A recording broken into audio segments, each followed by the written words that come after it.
Hey guys, it's Tommy here and welcome back to my YouTube channel. Kalau kalian baru di sini, hello, welcome. I'm Tommy. I'm an international student from Indonesia, currently studying in Melbourne, Australia. Di video kali ini, gue akan menjawab beberapa pertanyaan dari kalian regarding to studying in Australia. Pertanyaannya udah gue kumpulin dari Instagram, YouTube, dan forum. Jadi kalau misalnya kalian gak mau ketinggalan untuk nanya-nanya hal-hal tentang Australia ke gue, jangan lupa untuk follow Instagram gue dan subscribe YouTube channel ini. Oke, anyway, di video kali ini gue gak akan menjawab pertanyaan itu sendirian, cause I'm really pleased to have Ko Vincent joining us today. Hai Ko, thank you so much for joining me today. Apa kabar Ko? Udah lama gak ketemu kita. Baik, sehat. Ketemunya waktu itu cuma bentar aja kan. Iya, waktu Education Fair kalau nggak salah ya, tahun lalu kan ya kita. Oh, mungkin boleh kayak kenalan dulu kali Ko. Siapa sih Ko Vincent nih? Saya Winson, saya dari Sun Education Lampung. Jadi kerjaan kami di Sun Education itu sebenarnya adalah sebagai konsultan pendidikan. Itu utamanya sih ngurusin anak-anak untuk kuliah ke luar negeri ya. Tetapi kami juga ada beberapa service yang memang kita sebut total one stop solution. Kita mulai ngurus dari pemilihan jurusan. Jurusan apa sih yang paling cocok buat kamu, bahkan kita ada tes minat bakatnya untuk orang-orang yang masih bingung tentang milih jurusan. Terus kita juga ada yang namanya career test center juga ada, jadi untuk yang mereka yang mau coba karir apa yang cocok untuk jurusan tersebut juga ada. Terus ada lagi yang bagian dari service kita adalah pemilihan sampai ke universitas, terus tempat tinggal, udah sampai tempat tinggal, bahkan kita sampai ngatur penjemputan kamu selama di luar negeri. Jadi kita memang servisnya lengkap. Nah, selain itu, kita juga ada yang namanya Sun English. Jadi untuk kamu yang mau prepare kuliah luar negeri, itu kan biasanya kita butuh yang namanya English requirement. Nah, itu butuh yang namanya IELTS, ataupun TOEFL, ataupun SAT, ataupun GMAT, tergantung negara ya. Jadi kan banyak English requirement. Nah, sekarang lagi COVID nih, yang ada adalah IELTS Indicator, TOEFL Special from Home, sama Duolingo. Wait, Duolingo tuh kayak IELTS TOEFL gitu. Gue kira Duolingo tuh yang kayak itu loh kok, yang aplikasi belajar bahasa itu nggak sih yang di HP-HP gitu Duolingo? Duolingo itu sebenarnya bahasa belajar Aha. bahasa, tapi dia tuh ada tes centernya. Jadi kayak ada tes kayak English testnya gitu. Dan itu Dan dipakai itu di di-accept Amerika. oleh university. Wow. Ya, Iya, soalnya kayak yang gue tahu selama ini, mungkin banyak teman-teman juga yang tahu kayak Duolingo itu adalah aplikasi belajar bahasa gitu kan, gak cuma Inggris, kayak ada banyak bahasa juga. Dan kita nggak nyangka sih kalau misalnya itu juga bisa jadi uh, requirement untuk ke uni-uni, beberapa uni. iya, jadi nggak semua ya, tapi memang karena kan waktu itu karena IELTS dan TOEFL testing center tuh tutup semua. Bahkan di Indonesia tuh sampai pada bingung karena kan ada yang butuh untuk urgent kuliah ke luar negeri segera berangkat, ada yang untuk Hmm. beasiswa. Ada beberapa sih, setahu gue selain Duolingo ya, ada IELTS Indicator tuh baru baru launching sama TOEFL Special Home Edition kalau nggak salah namanya. Jadi memang benar-benar untuk menanganin COVID ini doang. Oke deh, kalau gitu langsung masuk ke pertanyaan aja ya kok. Gue juga udah ngumpulin beberapa pertanyaan. Pertanyaan pertama dapat dari Nisi. Requirement untuk masuk S1 dong kak. By the way kakak univ apa? Kalau gue univ Melbourne, Monash University. Melbourne University, gila terlalu pinter gue masuk Melu. Nah, untuk requirementnya apa aja kok nih? Sebenarnya kalau kayak requirement, itu biasanya seluruh kampus itu umumnya yang paling utama dua. Dua Mhm. itu, satu adalah requirement akademik. Akademik itu bisa UN, sekarang udah nggak ada UN, jadi kayak nilai surat ijazah lulus, terus ada lagi biasanya nilai rapot, itu namanya academic requirement, jadi nilai akademik lu selama lu SMA. Mhm. Terus yang kedua itu namanya English requirement. English requirement itu it can be IELTS, TOEFL, yang tadi gue bilang ada juga yang pakai SAT, sorry ada yang SAT, GMAT, bahkan ada beberapa negara itu misalnya lu IELTS requirement, English requirement itu sebenarnya nggak harus lu penuhin kalau lu berasal dari sekolah yang sudah berbahasa Inggris. Misalnya lu punya Oke. nilai A level atau O level, itu sebenarnya lu nggak perlu Oke. IELTS lagi. Oh, Jadi ada oke. beberapa requirement, misalnya kalau O level lu nilainya A gitu ya, itu oh yaudah lu berarti fasih berbahasa Inggris. Itu cuma membuktikan bahwa lu berasal dari English speaking school atau English speaking country aja sih. Jadi cuma dua sebenarnya requirement-nya. Nah, tiap university beda-beda. Ada yang require IELTS misalnya 6.0, ada yang 5.5, ada yang 6.5, ada yang 7.0. Terus beda faculty juga biasanya beda. IELTS-nya. Misalnya kalau lu mau masuknya biomedical, kadang-kadang mereka diminta lebih tinggi untuk IELTS-nya. Eee, Sama ya, selain IELTS kan misalnya lu minta O-level lu nilainya harus lebih tinggi atau apa, itu bisa juga gitu. Yang Oke. penting 2 itu doang, academic requirement sama English requirement.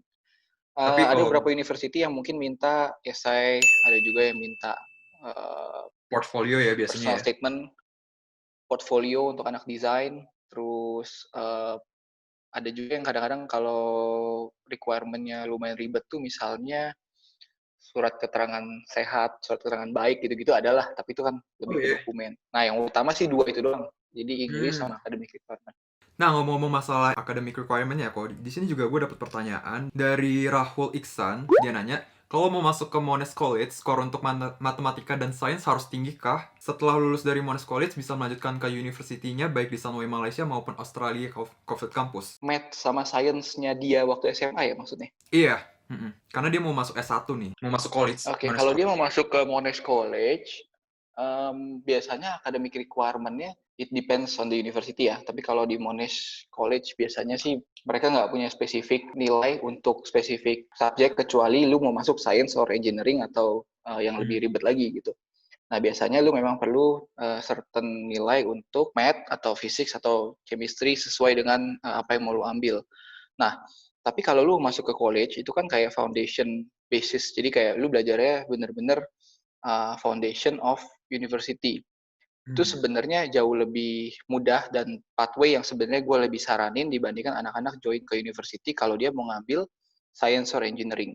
Karena science or engineering di luar negeri itu bukan berat ya, tapi jauh lebih komprehensif. Jadi subjek yang lu ambil kan lu tahu ya, Tom, di Monash itu cuma ngambil 1 tahun Iya.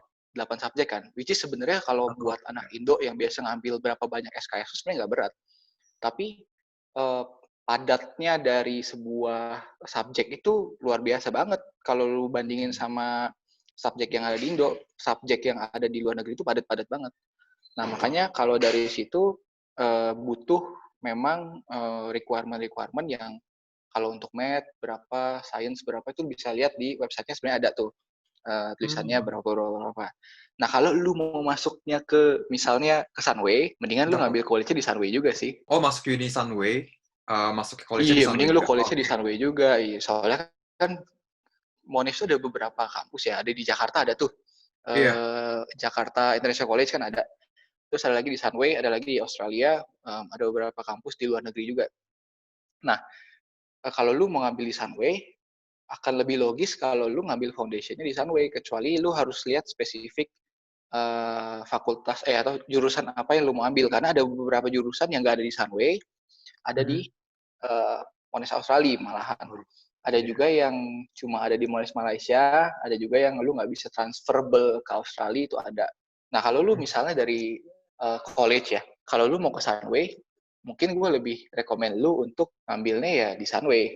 Karena lebih cost wise ya. Kalau lu ke Australia terus lu uninya di Sunway sih, secara cost ya kayak apa ya, ngapain lu ke Australia gitu.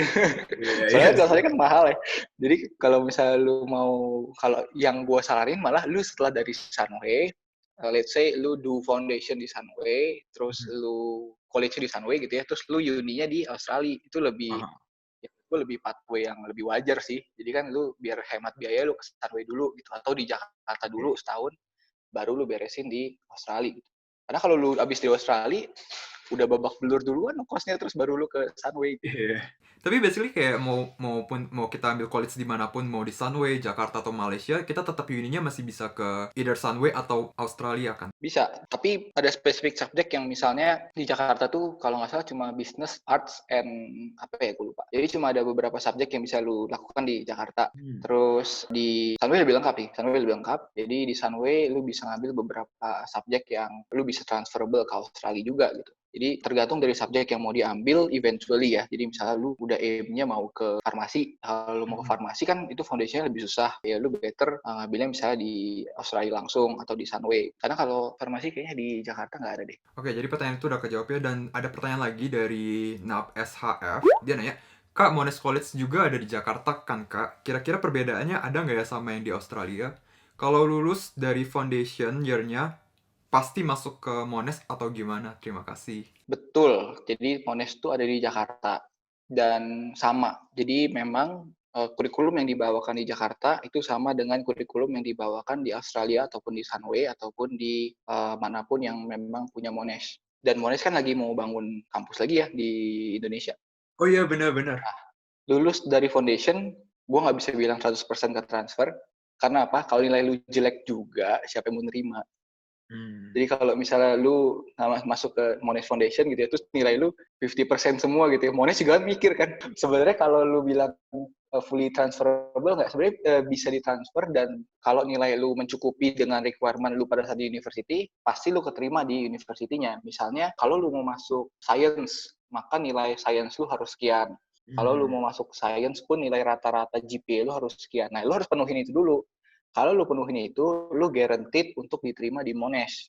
Tapi kalau pada saat lu ngambil foundation, terus nilai science lu cuma 60, terus GPA lu kecil banget, lu mau masuk ke Monash Science, ya Monash juga akan mikir kan, nih kalau misalnya gue terima, anaknya kuat apa enggak, gitu. Ujung-ujungnya dia pasti disuruh transfer ke uni lain. Bener sih, soalnya kayak gue di college pun, gue college kan majoring bisnis, dan untuk di bisnis kan ada banyak banyak major streamnya lagi kan, ada yang commerce, ada yang bisnis aja, ada yang Ya. lain-lain kan. Dan itu pun kayak nilai dari college pun kayak menentukan kalau misalnya nilai lu nggak nyampe 62, lu tuh di Monash bisa bisnisnya tuh cuma ngambil jurusan kayak business administration dan lain-lain, dan itu pun kampusnya yang jauh banget di peninsula. Dan juga kalau misalnya untuk bisnis kan minimal college-nya di nilai college minimal rata-rata 62. Kalau mau ambil commerce itu lebih tinggi, 72 kalau nggak salah. Oke, jadi kan tadi kita ngomongin tentang kepadatan unitnya itu ya kalau di Monash, walaupun kayak satu semester di sini cuma kayak 4 unit, itu lumayan padat ya. Dan pertanyaan selanjutnya tuh ada dari Nandini Wikan 09. Dia nanya, is there any difference about homework in Aussie and Indonesia? Kalau dari pengalaman tuh sendiri gimana nih kalau dulu kuliah di Monash juga? Oke, ke kalau pengalaman gue ya, dari unit-unit yang gue ambil, kan setiap unit ada beda porsi penilaian ya. Misalnya kayak Iya. law itu kalau nggak salah 70% exam ya, gue lupa tuh. 70% exam atau 70% assignment gitu, gue lupa. Nah, kalau yang porsi assignment-nya gede, assignment-nya banyak. Jadi kayak lu Iya. satu semester itu bisa 3 kali assignment. 3 kali assignment tuh biasanya nih, deadline week 5, week 8, atau 9, terakhir week 13 gitu. Jadi ada 3 kali submission deadline gitu kan. Itu biasanya yang paling banyak assignment dan itu yang menurut gue cukup makan waktu karena lu harus do a lot of research gitu. Cuma biasanya itu kayak continuous. Jadi assignment 1 sama assignment 2 itu kayak related gitu. Jadi kayak assignment 1 ke assignment 2 itu kayak nyambung, ke assignment 3 itu nyambung lagi gitu. Jadi kayak lu menyempurnakan sebuah project. Sibuk atau enggak, menurut gue lumayan sibuk. Jadi waktu gue ngerasain waktu gue pindah dari, kan gue dulu di Monash Malaya sempat. Waktu di Monash Malaya itu gue merasa kok waktu gue banyak amat ya gitu kan. Gue banyak activity di Malaysia, teman juga lebih banyak. Terus gue bisa kerja malahan di Malaysia. Pas gue pindah tahun terakhir di Melbourne, kayak apa ya?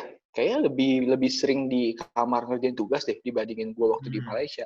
Setelah gue pindah ke tempat yang lebih sedikit temen, ternyata di Monash itu sibuk banget sebenarnya. Tapi gue nggak melakukan kewajiban gue dengan baik waktu gue di Malaysia aja gitu. Jadi kayak di Malaysia tuh lebih banyak mainnya, lebih banyak apanya gitu. Karena mungkin di Australia kan lebih individu ya, jadi lu kayak Iya. temennya juga jauh lebih dikit kan dibandingkan lu di Malaya. Di Malaya itu satu apartemen temen lu semua gitu. Tapi kalau di Australia karena lebih individu, lu lebih punya banyak waktu sendiri, lu lebih bisa fokus ngerjain assignment. Nah itu kerasa banget ngerjain assignment tuh berasa banget Tom banyaknya. Karena Iya. bacanya banyak ya. Kalau Monash itu menurut gue karena lu butuh banyak referensi sebelum lu ngerjain tugas. Kalau lu cuma bikin dari 3 referensi doang, nilai lu nggak akan sebagus kalau lu punya 10 referensi minimal. Karena Oke. referensi itu penting untuk bikin assignment. Jadi pas gue bikin assignment tuh yang paling capek itu sebenarnya baca referensinya sih.